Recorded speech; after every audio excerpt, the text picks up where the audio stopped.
प्यारे मित्र ओम नमस्ते। मैं आलोक कुमार पटवा आज चर्चा करूंगा योग दर्शन में वर्णित योग के बाधक तत्वों की। अर्थात महर्षि पतंजलि जी ने अपने अष्टांग योग में योग के कितने बाधक तत्व होते हैं उसी के संदर्भ में आज हम चर्चा करेंगे। अर्थात उन्होंने योग के कितने बाधक तत्व बताए हैं, आज हम उन्हीं के नामों की चर्चा करेंगे। ठीक है, तो चलिए प्रारंभ करते हैं। तो देखिए, महर्षि पतंजलि जी ने अपने योग दर्शन के समाधि पाद अर्थात प्रथम पाद में ही सूत्र संख्या 1/30 में सूत्र संख्या 1/30 में उन्होंने योग के 9 बाधक तत्वों की चर्चा की है। और वे बाधक तत्व कौन कौन से हैं, आइए हम जानते हैं। तो सबसे पहले सूत्र देखते हैं। सूत्र क्या है? तो महर्षि कहते हैं कि व्याधिस्त्यान संशय प्रमाद आलस्य अविरति भ्रांति दर्शन अलब्ध भूमिकत्व अनवस्थितत्वानि चित्त विक्षेपास्ते अंतरायाः। अंतराय अर्थात बाधक तत्व, विघ्न, मुख्य विघ्न। तो उन्होंने 9 बाधक तत्वों की चर्चा की। पहला क्या है? व्याधि। व्याधि अर्थात शारीरिक कष्ट या कि किसी प्रकार की व्याधि, रोग। ठीक है, इसी को व्याधि कहा है। स्त्यान दूसरा बाधक तत्व है। सबसे पहले हम सीरियल से देखते हैं। पहला है व्याधि, दूसरा है स्त्यान, तीसरा है संशय, चौथा है प्रमाद और पांचवा है आपका आलस्य, पांचवा। छठा है आपका आलस्य अविरति, सातवां है भ्रांति दर्शन, आठवां है अलब्ध भूमिकत्व और नौवां है अनवस्थित तत्व। अर्थात व्याधि, स्त्यान, संशय, प्रमाद, आलस्य, अविरति, भ्रांति दर्शन, अलब्ध भूमिकत्व और अनवस्थित तत्व, ये योग दर्शन के अनुसार मुख्य रूप से 9 योग की बाधक तत्व बताए गए हैं। व्याधि क्या है? किसी भी प्रकार का शारीरिक कष्ट। ठीक है, ये है व्याधि। स्त्यान क्या है? चित्त की अकर्मण्यता। संशय क्या है? डाउटफुल होना किसी भी वस्तु के बारे में, किसी भी ज्ञान के बारे में।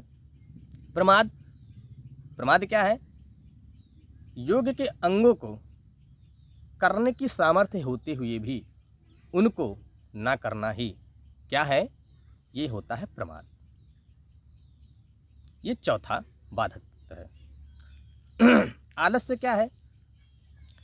तमोगुण के परिणाम स्वरूप उत्पन्न हुआ शारीरिक तथा मानसिक शिथिलता ही क्या है? ये है आलस्य। ठीक है, ये हो गया पांचवा, योग का पांचवा बाधक तत्व अकॉर्डिंग टू योग दर्शन। छठा क्या है? अविरति।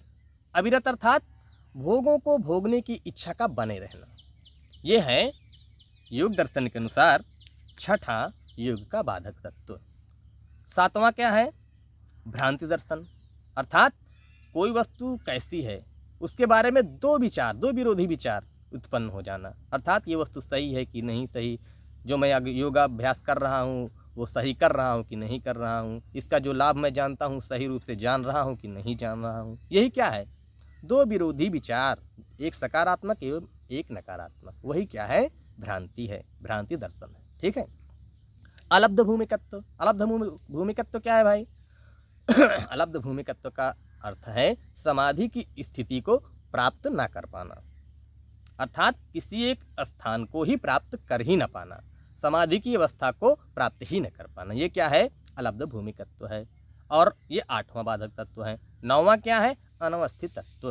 अर्थात समाधि की स्थिति का बने न रह पाना, प्राप्त हुई समाधि की स्थिति का स्थिर न रह पाना, स्टेबल न रह पाना, बना न रह पाना। अर्थात मान लीजिए किसी साधक की संप्रज्ञा समाधि लग गई है, उसको प्राप्त हो चुकी है, तो क्या हुआ?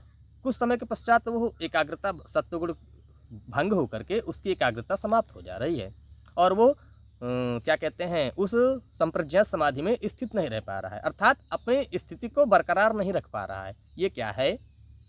यही है अलब्ध भूमिकत्व, अनवस्थित तत्व, यही है। ठीक है। अलब्ध भूमिकत्व क्या है? समाधि की स्थिति को प्राप्त ही न कर पाना। अनवस्थित तत्व क्या है? प्राप्त हुई समाधि का स्थिर न रह पाना, स्टेबल न रह पाना।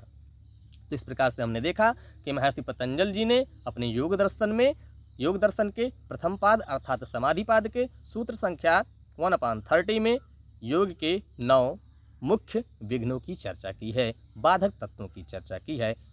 एक बात और जान लीजिए, योग के जो बाधक तत्व महर्षि पतंजलि जी ने बताए हैं, इनको वहाँ पर अंतराय शब्द से संबोधित किया गया है। ठीक है, तो योग के अंतराय कहिए या कि बाधक तत्व कहिए।